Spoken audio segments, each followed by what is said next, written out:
They say we all have a book in us. Some people think they can write a book. A few of them actually do write a book. And a few of them get a book published.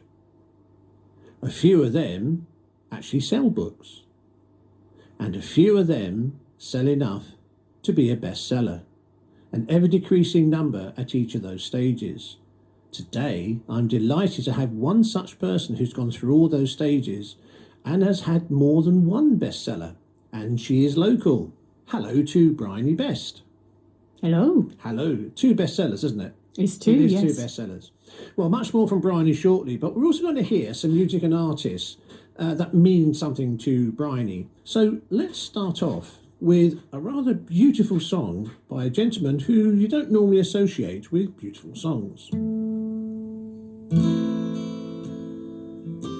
And there we had the wonderful Mick Jagger, Angie, the Rolling Stones from Goat's Head Soup. I love that title. 1973, their 11th studio album, and the one that had Mick Taylor on guitar. Got to number 5 in the singles, and apparently the Angie in the song is not about anybody in particular, despite a huge amount of speculation at the time. So, Bryony, why that song? I've always loved that song. I first heard it when I was working at a snooker hall in Waterlooville, and I absolutely fell in love with it. And I just like the raw emotion in the song. I feel that you can really connect with it, and the songwriter has really exposed some vulnerability. So I just love it. Are you a Rolling Stones fan or an Angie fan? Rolling Stones. Oh, very good. That's a very good answer. So, Bryony Best, best-selling author, authoress. You weren't always an author, so how did your life develop to lead up to you becoming an author? I suppose if we go back to the start, I was born in Portsmouth, and I was raised mainly in Portchester with my mum and dad, and also I live with my 2 brothers. My other siblings had already moved out of home and had their own children, so I'm the youngest. I've got 3 brothers and 3 sisters. I grew up in a household that was not necessarily orthodox and didn't necessarily have the most nurturing environment. I lived in quite a challenging environment. But I went to school, I'd done things most children do. I would play netball and love sport. I was a bit of a naughty girl at school, if I'm honest. I got into a lot of fights, but I was brought up in a generation where if someone hit you, you were told you had to hit them back. I know things are very different now.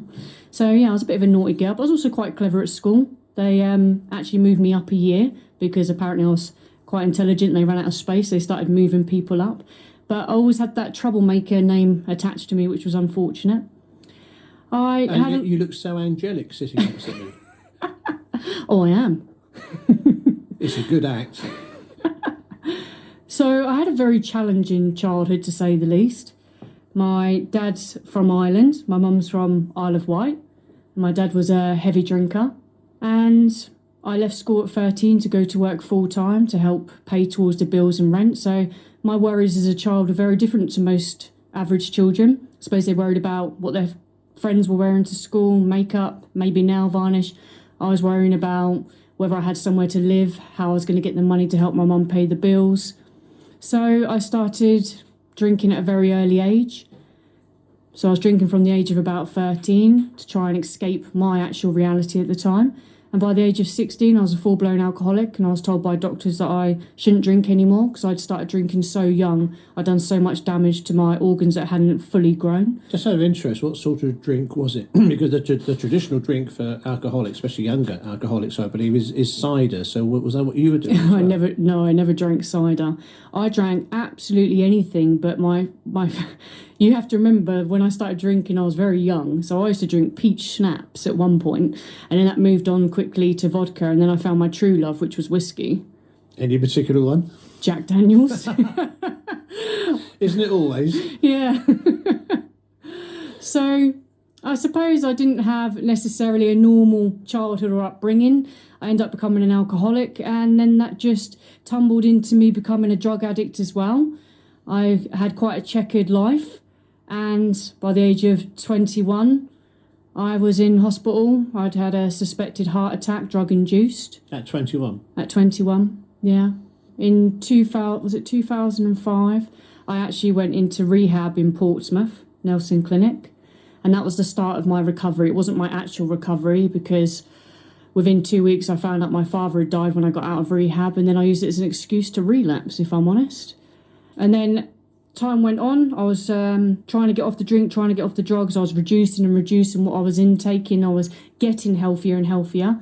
And my spiritual beliefs and my meditation was increasing, and my drug intake and my alcohol intake was decreasing. So you say spiritual, so that's spiritual, not religious. Do you see, for you, there's a difference? Spiritualism is a religion, yeah. I'm a spiritualist. I've always been very spiritual, even though I grew up in a Catholic household, which was... Interesting mix. Not something we really discussed. My dad was a Catholic. Later found out that my mum was a spiritualist, but it's not something we discussed. As a child, I was that unusual one who knew things before they should, or saw things that maybe others couldn't see. So I was meditating one day, and that's when the inspiration struck that I need to share my story with the world and that it would help others. I didn't take that as literal as it seemed at the time. I just knew I had to share my story and get it out onto my laptop. There's a few people that I would talk to, and I would mention snippets of my life, and they would just stare at me wide-eyed with their mouth open in shock. And I realised all the different situations and challenges that I've overcome in life are not as common or average as I might have previously thought, and that actually my experiences could help others, which is what then led me to start writing. Which we're going to come on to more in a minute. But we're going to go on to the second track now. Mm-hmm. And this is a gentleman with a certain stage persona. And there we had Ziggy Stardust, otherwise known as David Bowie, taken from the rise and fall of Ziggy Stardust and the Spiders of Mars. Like to see that on the back of a t-shirt. That was released in 1972, their fifth studio album. That particular song went to number 10 in the charts. And apparently, the chorus is loosely based on Over the Rainbow from Wizard of Oz. Not quite sure I see it myself, but hey, there we go. So, Bryony, why that song? Why that artist? I do enjoy the song, but it's more to do with the artist. I love David Bowie. I love all of his music. So there's nothing in particular about that song. All his songs are great. I think I must be the only person who likes music, who also likes David Bowie when he did Tin Man, his go at hard rock and heavy metal. I thought it was pretty good, personally. I think David Bowie was a very talented artist, but everybody has their likes and dislikes on people. So you reached a point where you were putting stuff down in writing and about yourself, and you started authoring. Authoring and writing, what's the difference? To me, writing, anyone can write. So you could be writing poetry or books, but the difference between a writer and an author is an author's published. They've published their works, in my eyes. So in a way, it's a bit like in medicine, that you go from being whatever to become a fully-fledged doctor. You have to go through various stages of different names, and so basically an author is where you've actually arrived. Is that fair to say? I would say so. Okay. So how did you go about it? So when I had finished, well, I hadn't finished necessarily writing it, but when I started writing my story, I actually contacted a publisher, and they were very interested to speak to me and see more of my work, which is half the battle, really. But then I flew through writing my book, and then unfortunately my brother, Brown, that I live with, he was diagnosed with cancer, and I put the book on hold, and I didn't go back to that book until over 10 years later. And that's when I was like, okay, let's talk about getting this book published again. So I decided to contact and look around for a few people who could help me to get the book published. And that's when I found a really good company. How did you do that? Was it literally just let your fingers do the walking through yellow pages? No, it's a bit more complicated than that. So you have to start looking at which type of publishing companies there are. And that's all over the world, not necessarily just in the UK. And then look at what type of genres they deal with, because obviously everyone's very different, very niche. And then look at how you can actually approach them. So some of them won't let you approach them unless you have an agent that does it for you. Some you can only approach them and give a submission during certain months of the year. So you would do a submission online with a little bit about the book, and then you can wait weeks and weeks and months for them to respond with a please send us 2 chapters of your book, which is a very positive thing to get. So the process now, you could have had 2-3 months go by, and in the next process you would send them a couple of chapters of your book, and then you wait another couple of months for them to get back to you to see if they're interested, and then potentially they can give you a contract to offer.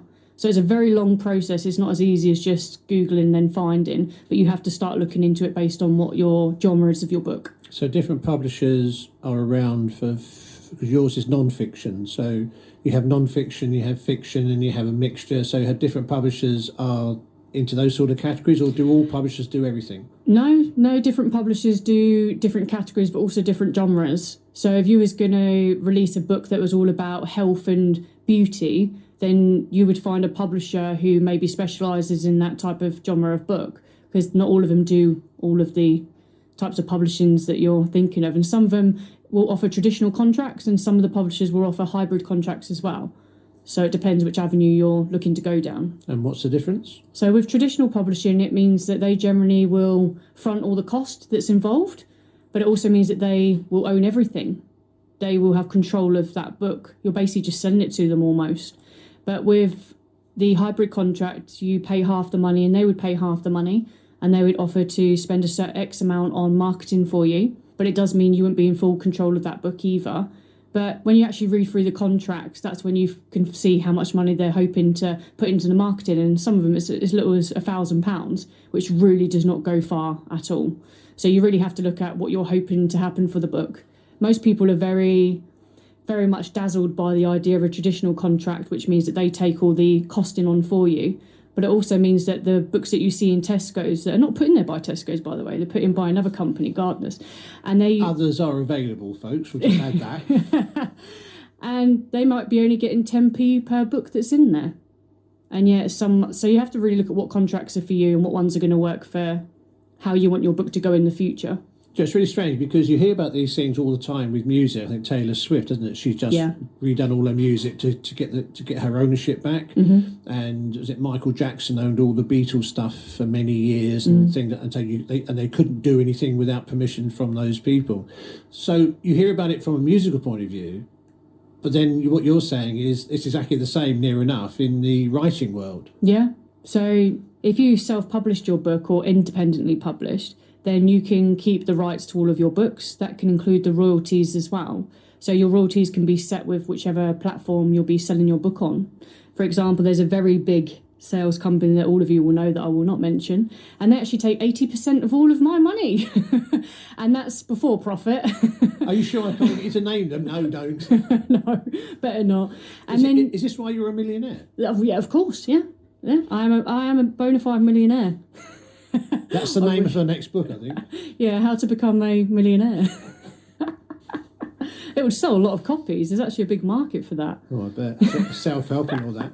So I take it, obviously, altering, I said at the beginning about everyone seems to have a book in themselves, and then it gets a diminishing number of people all the way down. In terms of the process, did you find it easy, in inverted commas? I know it's not easy. I know it's not easy. I work my actual day job is as a sub-editor, effectively. So I understand part of the process that's involved and how long and all that sort of thing. But did you actually find it more difficult or easier to self-publish than you thought when you set out on doing that? Oh, it's a hard question to answer, because when you go into something blind, you're in the stages of unaware, aren't you? So you don't know what there is that you should be doing or you could be doing. And then once you educate yourself or you teach yourself the process, then you realise what there is to actually do. So I think it is more accessible, easier if you're paying someone else to do the job for you. Because I actually self-published my first book. So I'm not saying it's easy at all, because there's still an awful lot involved, and you have to have the financial setup to be able to, because it's literally thousands and thousands of pounds you have to pay the cover artists, the proofreaders, the editors. And even then, there's no guarantee there's going to be no issues or tissues. I mean, even the best-selling book in the world, the Bible's got typos. Sorry, no issues or tissues? Yeah. Is that a literary saying? Yeah, so it's definitely, I'm coining it now. It's going to be a professional term. Oh, okay, that's right.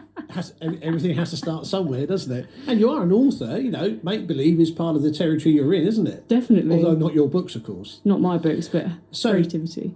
Your books, they're around your life story. They are. I've drawn on my... And they're not fictional. They are purely based around what's happened to you and people you know in your life. And you turn it into a form of saying to people, this is what you can get into and this is how you can deal with it? Yeah, in a nutshell. I mean, my books, they all have a strong theme of right and wrong within the books, I suppose. I share all of my past mistakes. The books involved mental health issues, addiction, alcoholism, trauma recovery.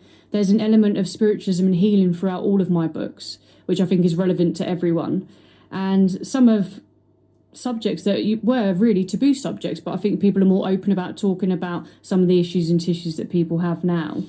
And I think the books themselves speak to people on a different level. They're written in first person, so it's like you're having a conversation with me rather than reading about a character or someone who's talking about someone else. And because I'm so honest in the books, brutally honest is a lot of the feedback that I get, I think people really relate to that.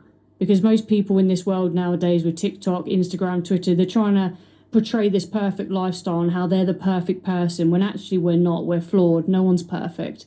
And my books really do show that. I literally just give it out on a platter. I've done some terrible things. I've made mistakes like everyone else has. And I think on some level, people either find the books entertaining or also very useful. There's a massive self-help element to how I've grown as a person, how they can use that information. My first book actually contains 10 years of real research data for happiness and fulfillment. Now, there's not really one person who doesn't want to be happy. Morrissey springs to mind as the exception to that particular rule, but of course you're right. The spiritual side is very interesting. We might be able to touch on that, but it's a nice little segue. It's almost as if you knew what the next song was. So let us hear one of Bryony's most favourite artists doing a cover version of something celestial.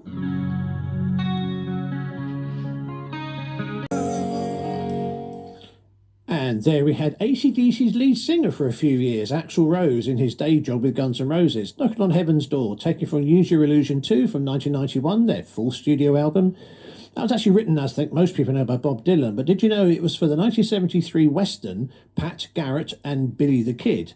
In the UK, they got to number 14, and in the film, it was about the death of a frontier lawman, and the mama referred to in that song is actually his wife. I know it wasn't necessarily that track, Bryony, but why Guns N' Roses?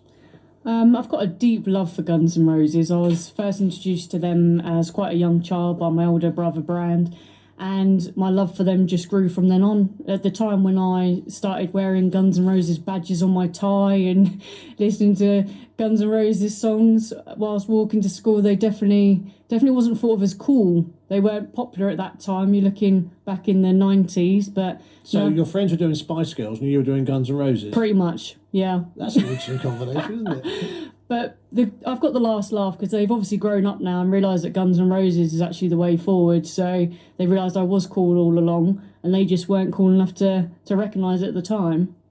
That's a nice way of putting it, I think. Well done, you. So, the literary scene.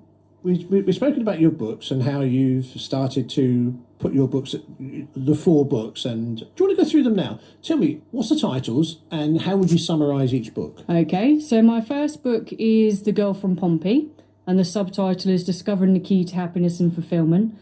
So that is my first book, and it shares 10 years of real research data for happiness and fulfillment. Technically falls under psychology and self-help because people have found the book so useful.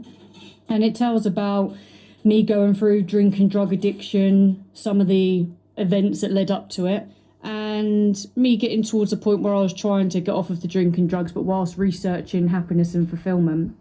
Then my second book, which is a prequel, which is The Girl from Pompey, Conversations with the Dead. I actually wrote that book because a lot of the readers who enjoyed my first book were asking me for more information about my life as a spiritualist growing up in a Catholic household. So this one's about me growing up, seeing things, hearing things, having predictions and knowing things that I shouldn't have known, and how that was affected when I become a drug addict and an alcoholic, and how that went on to roll into mental health issues as well, and how I then overcome those to become a spiritualist who does healing and teaches spiritual development groups. So from one spot straight to another. And then my third book is The Girl from Pompey, Bloodshed in the Hampshire Cabin, based on true events. That book it's got different timelines and different points of view, and the main character is actually based on 3 or 4 of my stalkers from one of my other jobs and multiple attempts on my life. Stalkers? Stalkers, yes. Okay. And the book is about the present, which is we're in a cabin, there's blood coming down the wall, so I'm not giving anything away, it's the first page. And then we go back to the past where me and my friends are getting ready to go to this cabin. So every time you finish a chapter, you get a little snippet of what's going on in the present time. And then obviously it ends in a murder. So it's people trying to figure out who dies and what happens. A very worthwhile book. And if you're a thriller reader, you will love it. And then my most recent book, which is also a bestseller, is A Healing Journey, Healing the Body, Mind and Spirit. So each chapter is based on a medical condition, and it's about how I have used holistic therapies and my positive approach to overcome or to live with long-term conditions. And there's chapters in there ranging from anxiety all the way up to cancer or multiple sclerosis. So this book was designed purely to help people, because lots of people who have read my books feel like they obviously know me a bit better than what they did at the start, and they want to know how I'm still functioning or how I've managed to become such a successful, I suppose that's the word I would use, or functioning person who's healthy when I've gone through so much trauma. So I wanted to share my approaches and some of my toolkit so people can hopefully take those resources and use them to help themselves. Well, what I will say is there is a photograph taken of me and you with in the flash that will be shown on the website, and I will defy anybody to see the photograph of you and realise you're talking about the same person. It doesn't show in any shape or form. So you seem to have done a fabulous job in bringing yourself up from, if I can put it this way, the depths that you were, if that's fair. You seem to have really turned it round, and you look like someone who's not got a care in the world. Thank you very much. No, I think that says a lot to how you've coped and how you've managed to come out of this. And obviously writing those books has played a big part in that. Because they call it cathartic, don't they? They say when you write stuff down, it helps you bring the emotion out and help. Would you say that has helped you, for you as an individual, writing those books? Would you say that it's been a definite part of your recovery, if I can put it that way? I think they have helped, and I've always been someone who's written poems or journaled. I've always been a writer. In fact, I'm giving my best friend permission to burn any of my journals if anything should happen to me, because I literally used to write everything down. And I do believe writing the books did help, but also I'm very much a positive person who likes to move forward. So having to be as honest in those moments inside my books, I had to put myself back in a lot of those moments, which I think wasn't necessarily the most helpful. But I suppose to truly move on from certain trauma, you have to be able to face it. So it did help in a way, but it also can be almost re-traumatising to keep putting yourself through the same memories, I suppose, or moments that maybe weren't the most positive. I'm glad you've said that, because I've heard other people say that is that there is an element of you have to go through hell to help yourself at the same time, because you can blank things out or put things to the back of your mind because you want to move on from it, but because to help yourself you've got to go back and face it again, face your demons again. And of course it is called the demon drink, isn't it? Yeah. So demons is probably the right way of looking at it. So the literary scene in Portsmouth, and how would you view that at the moment? How healthy is it? How easy is it? Oh, Portsmouth is full of lots of talented writers. I'm actually part of the Portsmouth Authors Collective, which was founded by Loree Westron, who I've read her book, absolutely fabulous. And when she published her book with a traditional contract, she realised that she still needed to market her book, even though she had another company on board or a company behind her publishers.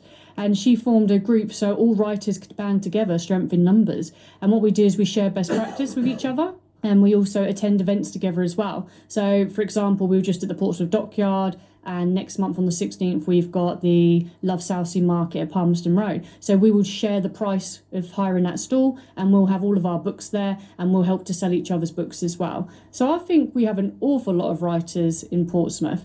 And the Portsmouth Central Library, there's actually a secret room. And it's for any... Not anymore. Not anymore. And it's for anyone who has published a book from Portsmouth, and you donate a copy of your book and it goes into this room. And I was lucky enough to go in there to drop off copies of my book. And it is a very full room. So, yeah, I think Portsmouth is full of an awful lot of writers. I would suggest to anyone who is a writer to join a writing group. I've met quite a few nice ones at the moment. And also to look at joining Portsmouth Authors Collective, because it's very supportive and there's strength in numbers. Sounds a really, really good advice. So we're going to go on to the next bit of music, after which we'll talk about what you're doing currently with your products and how you're looking ahead to the future. And I hear that you understand, you've heard of the album called Toulouse Street. I understand you've come across that. If you haven't, let's hear a track from it.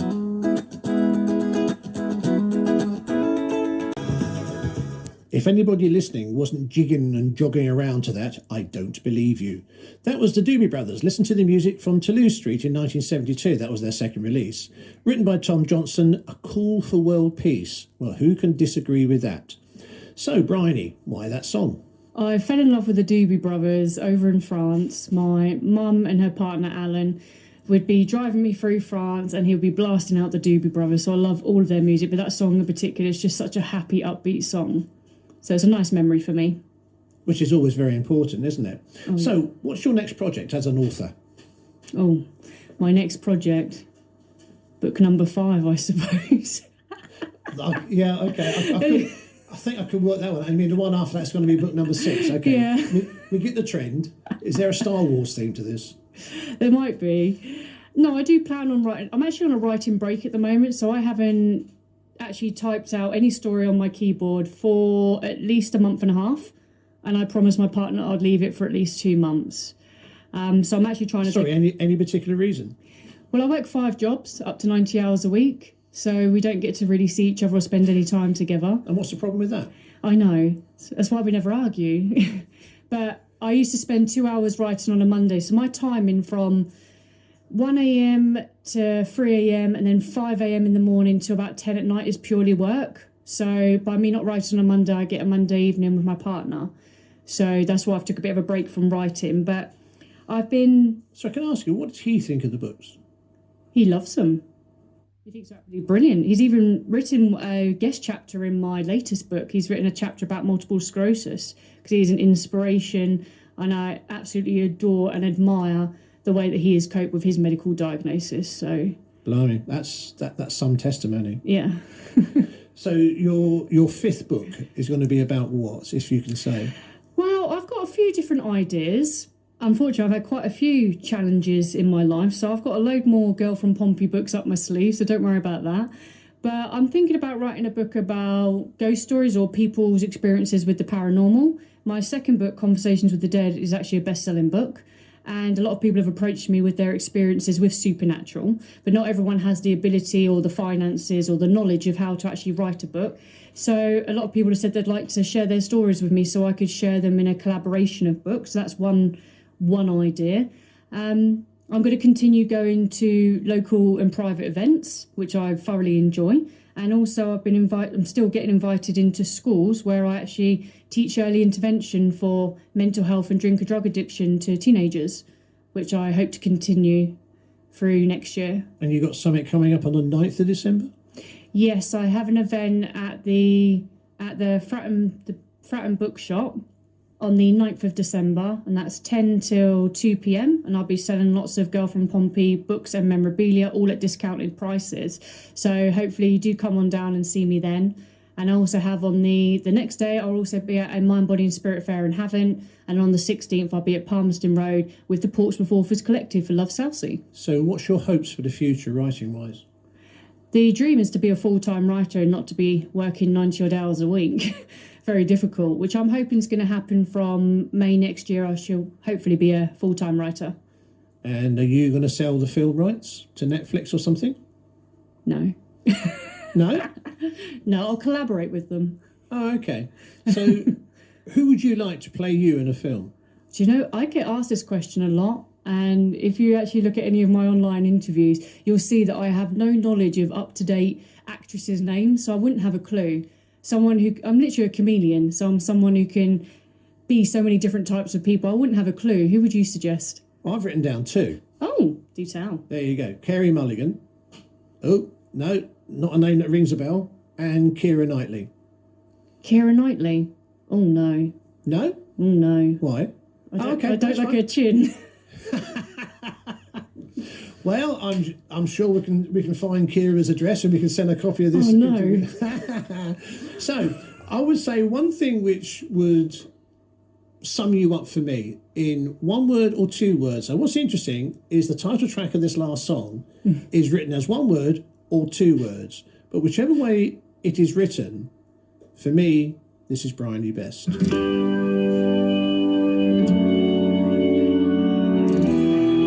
that is Freebird or Free Bird, depending on how you want to write it or spell it. That's Leonard Skinner, taken from Pronounced Leonard Skinner, their 73 debut, written by Alan Collins and Ronnie Van Zant. Got to number 43 in the UK singles. Well, I'm not sure if that's a bestseller. And that was dedicated to the great Duane Allman. So why that song? If I'm honest, it just sounds a little bit cheesy, but I used to be a bit wild, to say the least. I cannot believe that after the last hour. And I can relate to the song. And it feels a bit rebellious to sing it out loud or turn it up and listen to it loud. Well, that was the 4-minute version, which is the American edit for radio. The longer version I got at home is 13 minutes long, but I'm not quite sure that will be fitted in today. Bryony, we come to the end of our programme, and I think you've been immensely open. I've been taken by your searing honesty. Thank you. I have to say that.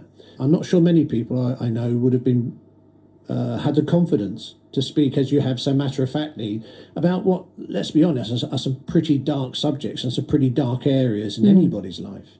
So is there one thing in particular you'd like to leave for the listener? Well, the reason I'm so open and so honest is because I want to normalise talking about mental health and addiction. The more that we shy away from it, the less we're talking about and the less help and support we get. So I'm hoping that my books are breaking that with people.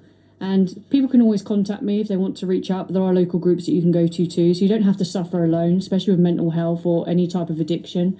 I'm happy for anyone to reach out to me or to any of the local groups. So no one's out there, no one's alone. And I suppose there's just a very final message would be to please support local. Do go to your local shops if you're looking to buy any of my books or products, really. You can buy them in the Bridge shop in Fratton, also JK Wellness and Mystic Coffee Shop. So please do look at supporting local from those businesses that are supporting us, local authors. Well, it's not just that, it's local anyway. I think as communities, we need to support our local shops, not just the big supermarkets, although the supermarkets, as proved during COVID, they certainly have their place and they certainly have their worth. But the local businesses are the lifeblood of all communities. So just to very much echo what Bryony, and I'm very much looking forward to the fact that after 4 books, your next book is your 5th book. I'm very much looking forward to actually seeing that one and reading that one, and then followed by the 6th book. So let's wonder how far that sequence will go. Bryony, it's been a real delight. Thank you so much indeed for coming in, and thank you very much indeed for sharing everything. I'm sure you've helped somebody today, and that's all we can ever ask for. So from me, Ken Ebbens, here on an episode of Chatterbox. Until next time, take care. Thank you very much indeed for listening. Bye-bye.